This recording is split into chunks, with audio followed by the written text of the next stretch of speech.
त्यसैले सोसाइटीमा कोही महिलाहरू अपराधमा संलग्न होलान्, कोही पुरुष होलान्, होला अलि धेरै पुरुषहरू भएका एउटा कुरा होलान्, तर यसको अर्थ सबै महिलाहरू चाहिँ सती सावित्री छन् भन्ने अर्थ गर्न मिलेन नि।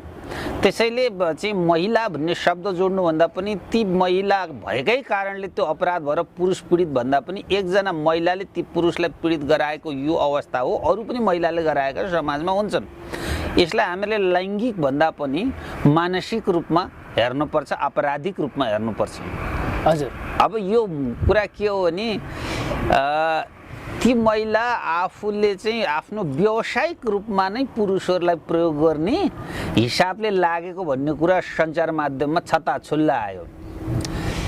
विभिन्न पुरुषहरूलाई विभिन्न नाममा विवाहको नाटक मञ्चन गर्ने र उसको सम्पत्ति हात पारिसकेपछि त्यसलाई छोडेर अरू पुरुषहरूसँग बिहा गर्दै जाने जुन परिपाटी उहाँले सृजना गर्नुभयो, उहाँ सफल हुँदै जानुभएको थियो। तर के छ भने अपराधका सबै नङ्ग्राहरू समाप्त भए पनि एउटा नङ्ग्रा चाहिँ सधैँ बाँकी रहन्छ भन्ने छ। त्यो नङ्ग्रा चाहिँ खुट्टामा नभइकन चाहिँ मुखमा हुन्छ अरे भन्ने एउटा हाम्रो शास्त्रीय मान्यता छ नि।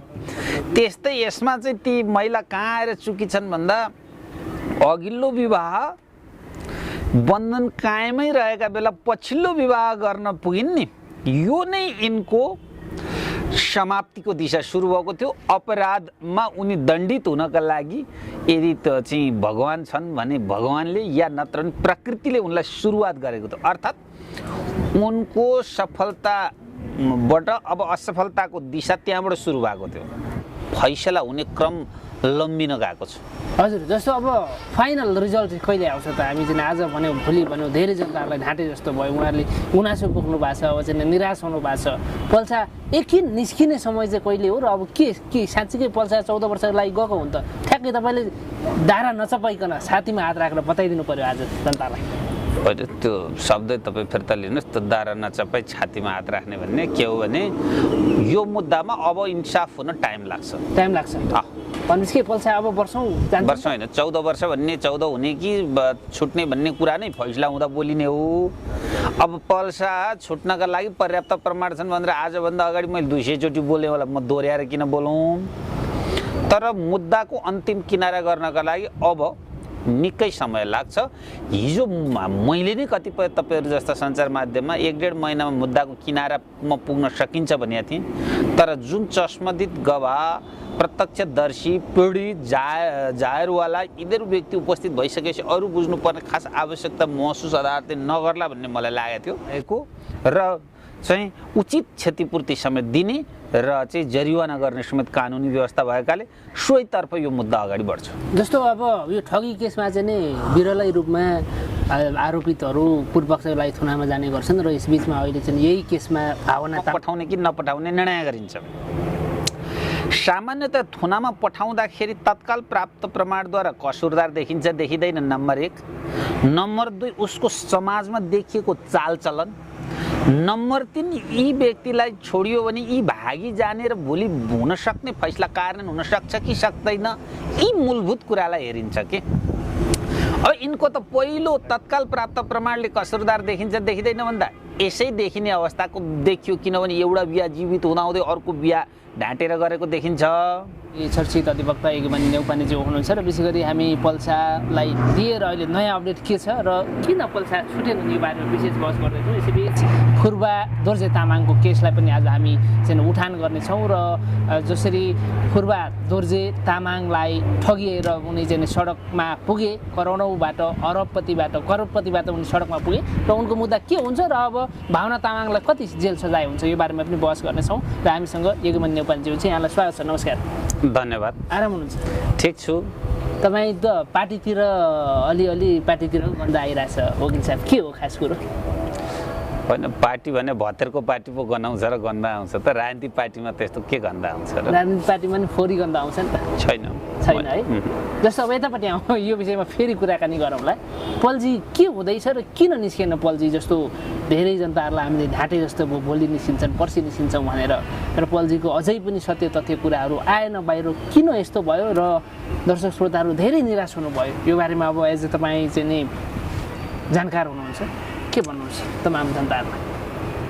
तमाम नागरिकले बुझ्ने भाषामा भन्नुपर्ने कुरा के हो भने मुद्दामा जायरवाला अनि पीडित अनि चस्मदित गवाह अर्थात् प्रत्यक्षदर्शीहरूलाई अदालतले ल्याएर सोधिसके पछाडि सेकेन्डरी प्रमाणका रूपमा रहेका मौकामा कागज गर्ने अन्य व्यक्तिहरू अथवा सुनि जान्ने प्रकृतिका व्यक्तिहरूलाई सामान्यतया बुझ्ने आदेश कम हुन्छ मुद्दामा।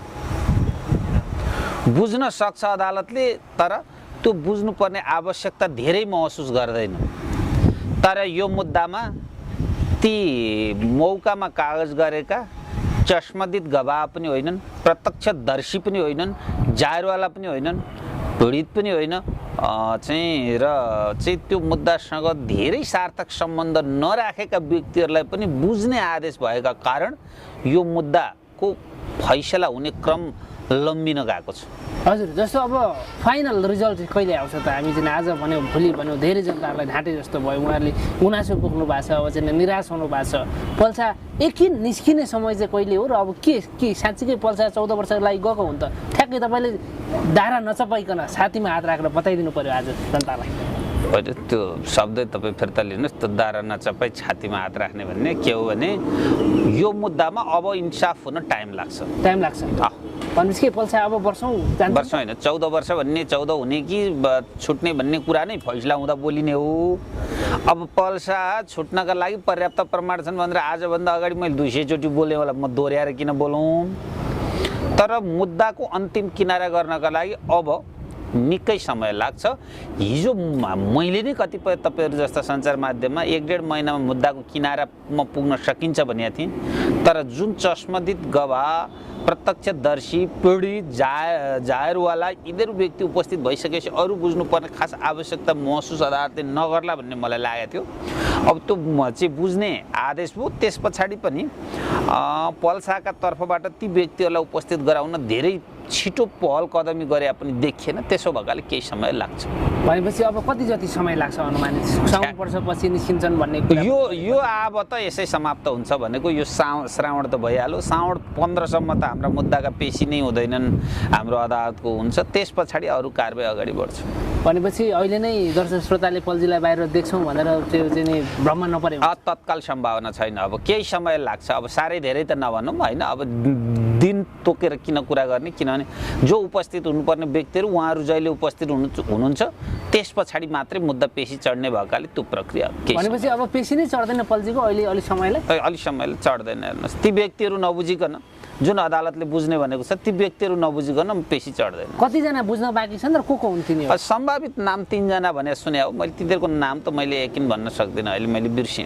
हजुर, त्यो कागजै हेर्नुपर्छ। मान्छे ती व्यक्तिहरू अहिले फरार हुन् त? ती मौकामा बुझिएका व्यक्तिहरू फरार त होइन। जस अदालतमा बकपत्रका लागि बोलाइएको समयमा चाहिँ सरकारी वकिल र प्रहरीले उपस्थित गराएको थिएन, उपस्थित भएका थिएनन्, ती व्यक्तिहरू बुझ्नका लागि अदालतले आदेश गरेको छ। भनेपछि त्यो व्यक्तिहरू नबुझिसम्म यो चाहिँ पेशी नै चढ्दैन पल्जीको? मैले अघि पनि भने ती व्यक्तिलाई बुझ्ने आदेश भएपछि त नबुझी पेशी चढ्ने कुरै भएन। जस्तो अब यो विषयमा जनताहरूलाई अन्तिममा भन्नुपर्दा चाहिँ के भन्नुहुन्छ? जनताहरूले अब धेरै सोचिसक्नु भएको छ, धेरै आश गर्नु भएको छ, तर निराशा हुनु पनि भएको छ। उहाँहरूलाई के नागरिकलाई के भन्नु र? अब अलिकति समय लाग्ने नै अवस्था देखियो मुद्दाको अन्तिम किनारा हुनका लागि। मुद्दाको किनारा हुँदाखेरि छुट्ने पर्याप्त प्रमाण थिए। त्यही कुरा मैले हिजोदेखि बोले हो। अब कतिपय कुरा पलको आफ्नो पारिवारिक कुराहरू उहाँहरूले आफू कसरी अगाडि बढ्नु भएको छ त्यो कुरामा अहिले पछिल्लो चरणमा काठमाडौँका कोही पनि कानुन व्यवसायीलाई उहाँहरूले बोलाउनु भएको छैन। काठमाडौँ तर्फका जस्तो हिजो यदु दाइ भयो, हिजो अरू कानुन व्यवसायीहरू पनि हुनुहुन्थ्यो। कतिपयचोटि म पनि गएर मैले सक्ने सहयोग गरिदिए हो। त्यस पछाडि उहाँहरूले हामी आफ्नै तवरले अगाडि बढाउँछौँ मुद्दा। अब काठमाडौँबाट कोही पनि कानुन व्यवसायीहरूलाई दुःख दिँदैनौँ। अब मुद्दाको ड्यू प्रोसेस अफ लमा अगाडि बढेको हुँदा यी काम कारबाहीका लागि भन्ने भएकाले अरू कुरा हामीलाई पनि धेरै जानकारी भएन। तर मुद्दाको प्रक्रियाको सन्दर्भमा मैले तपाईँलाई बताइसकेँ।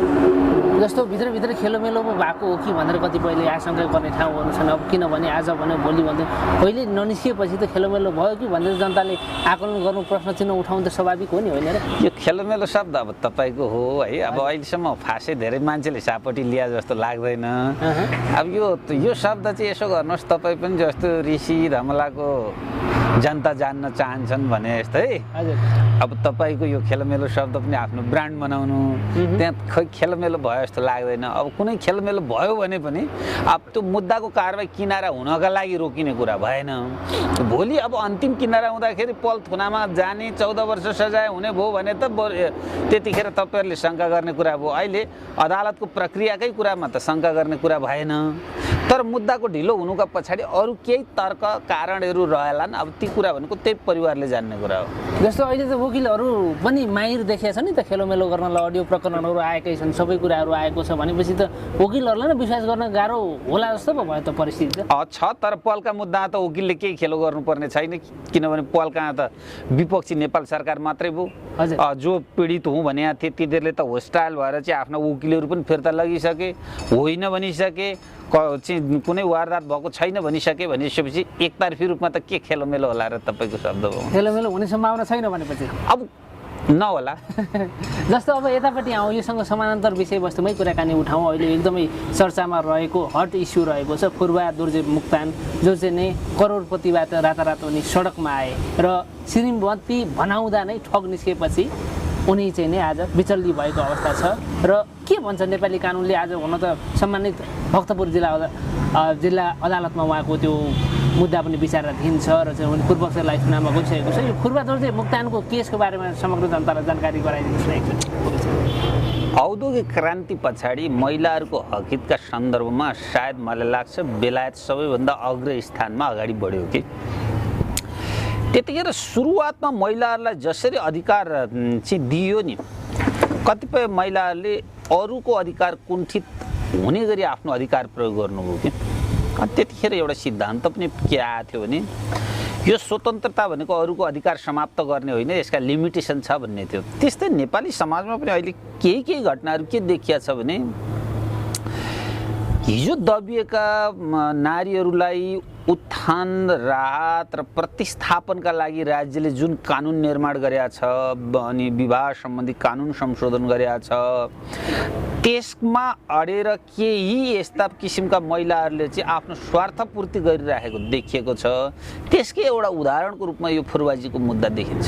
हजुर, जस्तो अहिले चाहिँ नि यो हनी ट्र्यापमा पारेर जसरी पुरुषहरू चाहिँ नि अन्तर्राष्ट्रिय गिरोहको रूपमा नै ठगिने गरेका छन् र यता कता सुन्ने गरेका थियौँ महिलाहरू पीडित रुँदै आएका, हामीलाई चाहिँ यस्तो भयो यस्तो चाहिँ नि हिंसा भयो भनेर भनेका त सुनेका थियौँ। तर यति बेला पीडितहरू सडकमा गल्ली गल्लीमा पीडितहरू भेटिन थाले, श्रीमती पीडित या चाहिँ नि महिला पीडित पुरुषहरू चाहिँ भेटिन थाले, होइन? अब यसले चाहिँ नेपाली समाज कतातिर जाँदैछ जस्तो लाग्छ? के भन्नुहुन्छ तमाम नेपाली जनताहरू? किनभने यो ठग्ने र लुट्ने क्रम त यहाँ एकदम धेरै बढेर गएको अवस्था छ। मार्ने हिंसा त त्यो सधैँ छ, तर त्यो ठगिएको केस एकदमै बढ्ताएको छ। त्योभन्दा मूल कुरा के हो भने अपराधीको जात, धर्म, लिङ्गका आधारमा विभेद हुँदैन भन्छ क्या अपराध शास्त्रले। त्यसैले सोसाइटीमा कोही महिलाहरू अपराधमा संलग्न होलान्, कोही पुरुष होला, अलि धेरै पुरुषहरू भएका एउटा कुरा होलान्, तर यसको अर्थ सबै महिलाहरू चाहिँ सती सावित्री छन् भन्ने अर्थ गर्न मिलेन नि। त्यसैले चाहिँ महिला भन्ने शब्द जोड्नुभन्दा पनि ती महिला भएकै कारणले त्यो अपराध भएर पुरुष पीडित भन्दा पनि एकजना महिलाले ती पुरुषलाई पीडित गराएको यो अवस्था हो। अरू पनि महिलाले गराएका समाजमा हुन्छन्। यसलाई हामीले लैङ्गिक भन्दा पनि मानसिक रूपमा हेर्नुपर्छ, आपराधिक रूपमा हेर्नुपर्छ। हजुर, अब यो कुरा के हो भने ती महिला आफूले चाहिँ आफ्नो व्यावसायिक रूपमा नै पुरुषहरूलाई प्रयोग गर्ने हिसाबले लागेको भन्ने कुरा सञ्चार माध्यममा छताछुल्ला आयो। विभिन्न पुरुषहरूलाई विभिन्न नाममा विवाहको नाटक मञ्चन गर्ने र उसको सम्पत्ति हात पारिसकेपछि त्यसलाई छोडेर अरू पुरुषहरूसँग बिहा गर्दै जाने जुन परिपाटी उहाँले सृजना गर्नुभयो, उहाँ सफल हुँदै जानुभएको थियो। तर के छ भने अपराधका सबै नङ्ग्राहरू समाप्त भए पनि एउटा नङ्ग्रा चाहिँ सधैँ बाँकी रहन्छ भन्ने छ। त्यो नङ्ग्रा चाहिँ खुट्टामा नभइकन चाहिँ मुखमा हुन्छ अरे भन्ने एउटा हाम्रो शास्त्रीय मान्यता छ नि। त्यस्तै यसमा चाहिँ ती महिला कहाँ आएर चुकी छन् भन्दा अघिल्लो विवाह बन्धन कायमै रहेका बेला पछिल्लो विवाह गर्न पुगिन् नि, यो नै यिनको समाप्तिको दिशा सुरु भएको थियो। अपराधमा उनी दण्डित हुनका लागि यदि त चाहिँ भगवान छन् भने भगवानले या नत्र भने प्रकृतिले उनलाई सुरुवात गरेको थियो। अर्थात् उनको सफलताबाट अब असफलताको दिशा त्यहाँबाट सुरु भएको थियो। यदि त्यहाँ पनि उनीहरूले डिभोर्स गरिसके पछाडि यी परिपञ्च गरेको भए बच्न सक्थिन्। तर एउटा वैवाहिक जीवन कायम रहँदा रहँदै अर्को वैवाहिक जीवन कायम गरियो भने गर्न पाइँदैन भन्ने हाम्रो कानुनी व्यवस्था। त्यही कानुनी व्यवस्थाका अधीनमा रहेर यिनले अपराध गर्न सुरु गरिन्। दोस्रो कुरा, कसैले पनि कसैलाई ढाँटेर विवाह गर्न हुँदैन भन्ने छ। यिनका चाहिँ मिडियामा आएका कुरा सत्य हुन् भने अरू विभिन्न व्यक्तिहरूसँग विवाह भएको र डिभोर्स भएको भन्ने कुरा देखिएको छ। तेस्रो कुरा के छ भने चाहिँ यिनले अरू व्यक्तिहरूसँग पनि यसरी पैसा उठाएको र चाहिँ उचित क्षतिपूर्ति समेत दिने र चाहिँ जरिवाना गर्ने समेत कानुनी व्यवस्था भएकाले सोहीतर्फ यो मुद्दा अगाडि बढ्छ। जस्तो अब यो ठगी केसमा चाहिँ नि विरलै रूपमा आरोपितहरू पूर्वपक्षलाई थुनामा जाने गर्छन् र यसबीचमा अहिले चाहिँ यही केसमा भावना तामाङ भन्ने चाहिँ जुन आरोपित छन्, उनी अभियुक्त छन्, उनी चाहिँ अहिले पूर्वपक्षलाई थुनामा गइसकेको अवस्था छ र उनलाई अब यदि कानुनले प्रमाणित गरेको खण्डमा चाहिँ उनी 7 वर्ष जेल जाने र पूर्वलाई चाहिँ उनले खर्च गरेका सबै पैसाहरू फिर्ता हुने सम्भावना छ। पुष्टि गर्नु पर्यो फुर्बाजीले यो विषयमा यिनले चाहिँ यसो गरिन् भने पुष्टि गर्न सक्नुपर्छ। त्यो फिर्ता हुने सम्भावना हुन्छ एक। दोस्रो कुरा चाहिँ के छ भने फुर्बाजीले यो विवाह बदर गराउन सक्नुहुन्छ। बदर गराउनु पर्छ या सक्नुपर्छ? विवाह बदरका लागि छुट्टै चाहिँ फिराद दर्ता गर्नुपर्छ। हजुर, जस्तो यस्तो ठगी केसहरूमा पूर्वपक्षलाई जाँदैन भन्छन्, पठाउँदैन भन्छन्, किन यस्तो भयो? यस्तो छ चाहिँ मुद्दाको विषयवस्तु र पीडितको अवस्था अनि पीडकको मनोभावनालाई हेरेर थुनामा पठाउने कि नपठाउने निर्णय गरिन्छ। सामान्यतः थुनामा पठाउँदाखेरि तत्काल प्राप्त प्रमाणद्वारा कसुरदार देखिन्छ देखिँदैन, नम्बर 1। नम्बर 2, उसको समाजमा देखिएको चालचलन। नम्बर 3, यी व्यक्तिलाई छोडियो भने यी भागी जाने र भोलि हुन सक्ने फैसला कार्यान्वयन हुन सक्छ कि सक्दैन, यी मूलभूत कुरालाई हेरिन्छ के। अब यिनको त पहिलो तत्काल प्राप्त प्रमाणले कसुरदार देखिन्छ देखिँदैन भन्दा यसै देखिने अवस्थाको देखियो, किनभने एउटा बिहा जीवित हुँदाहुँदै अर्को बिहा ढाँटेर गरेको देखिन्छ। दोस्रो, यिनको सामाजिक चालचलन रीतिरिवाजलाई हेर्दाखेरि यिनले यस्तै तरिकाले विभिन्न व्यक्तिहरूलाई ठगेर ढाँटेर चाहिँ आपराधिक रूपमा चाहिँ सम्पत्ति असुल गरेको र लिएको देखिन्छ। तेस्रो कुरा, यिनलाई छोड्यो भने भागी जाने सम्भावना। यी विदेशका विभिन्न देशमा बसेर विभिन्न व्यक्तिहरूलाई जापान लगायतका विभिन्न देशहरूमा बसेर पनि यिनले चाहिँ यस्तै किसिमको ठगी धन्दा गरिरहेको अवस्थामा यी नेपालमा नबसिकन विदेश जान सक्ने अवस्था देखियो। यस्तो अवस्थामा भोलि मुद्दा फैसला हुँदाखेरि कार्यान्वयन गर्न नसकिने भयो। अर्थात् फैसलाले ठहराइयो, मानौ एकछिनका लागि 2 वर्ष कैद ठहराइयो भने पनि व्यक्ति फेला पर्न सकेन र विदेशमै लुकी छिपी बस्यो भने फैसला कार्यान्वयन हुन नसक्ने भयो। बिगोको हकमा पनि व्यक्ति फेला परेन भने दाखिल गराउन नसकिने भयो। जरिवाना पनि गर्न नसकिने अवस्था अदालतले विचार गर्यो भने त्यस्ता किसिमका मुद्दामा थुनामा राखेर कारबाही गर्न सक्ने ऐनको मनसा भएका कारण न्यायाधीशले इजलासले यिनै कुरालाई दृष्टिगत गरेर पूर्वपक्षका लागि थुनामा पठाएको अवस्था हो। जस्तो अब लगभग हामी अन्तिमतिर आइसकेका छौँ र चाहिँ नि विवाह बन्धन भन्ने एकदमै पवित्र सम्बन्ध हो, तर यसको पछिल्लो समय दुरुपयोग हुनाले यहाँ चाहिँ विभिन्न खालका घटना, दुर्घटना, हिंसा, हत्या, आतङ्कहरू मचिएको छ। बाबुबाजेले भन्थे विवाह भनेको सँगै मर्ने सँगै बाँच्ने एउटा एक प्रकारले चाहिँ नि श्रीमानको चाहिँ नि गोडा धोएर खाने चलन पनि थियो, यता कता अहिले पनि देखिन्छ। तर पछिल्लो समय जति मान्छेहरू शिक्षित हुँदै गए, जति मान्छेहरू चेतनशील हुँदै गए, उति धेरै विकृति छ। नेपाली समाज कतै अब भाँड भैलोतिर जाने लागेको त होइन भन्ने खालको प्रश्न चिन्हहरू खडा भएको छ। के भन्नुहुन्छ तमाम जनताहरूलाई? यो भाँड भैलो र खेलोमेलो भन्दा पनि मूल कुरा के छ भने नि, हजुर, शास्त्रीय विवाह जुनीसम्म सँगै बाँच्ने र मर्ने अनि ईश्वरले नै जोडी बनाएर बाँधेर पठाइदिएको हो भन्ने शास्त्रीय दृष्टिकोण छ। तर पछिल्लो चाहिँ पूर्वीय दर्शनबाट विकसित हुँदै आएको उत्तर आधुनिक समाजले यसलाई चाहिँ त्यो दृष्टिकोणले नहेरिकन विवाहलाई एउटा सोसियल कन्ट्र्याक्टको रूपमा हेर्छ के।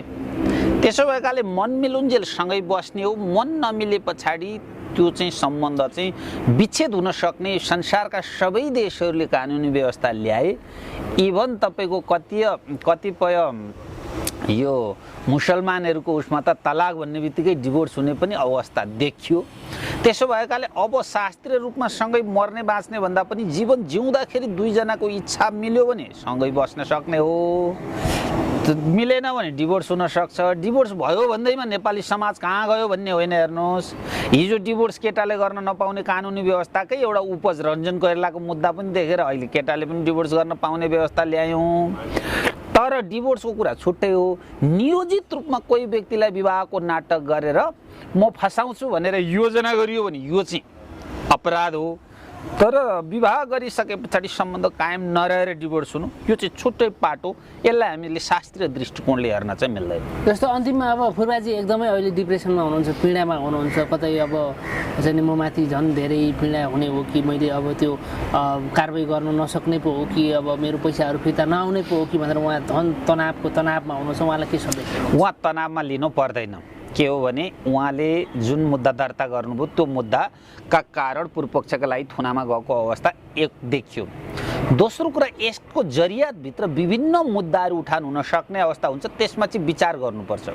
यो त एउटा फौजदारी मुद्दा भयो, दुनियाँ सरकारवादी फौजदारी राज्यतर्फले उठान गर्यो। विवाह बदरका लागि फुर्बाजी आफै अदालतमा जानुपर्छ। अनि कतिपय त्यो विवाहसँग जोडिएका इभिडेन्सहरू फुर्बाजीले आफू पुष्टि गर्नुपर्छ र उहाँको रुपियाँ पैसा चाहिँ त्यो महिलाले प्रयोग गरेकी छन्, उनले चाहिँ यो रुपियाँ पैसा लिएकी छन् भन्ने कुरा मौखिकी रूपमा मात्रै होइन चाहिँ विथ प्रमाण पुष्टि गर्नका लागि उहाँले इभिडेन्सहरू जुटाउनुपर्छ।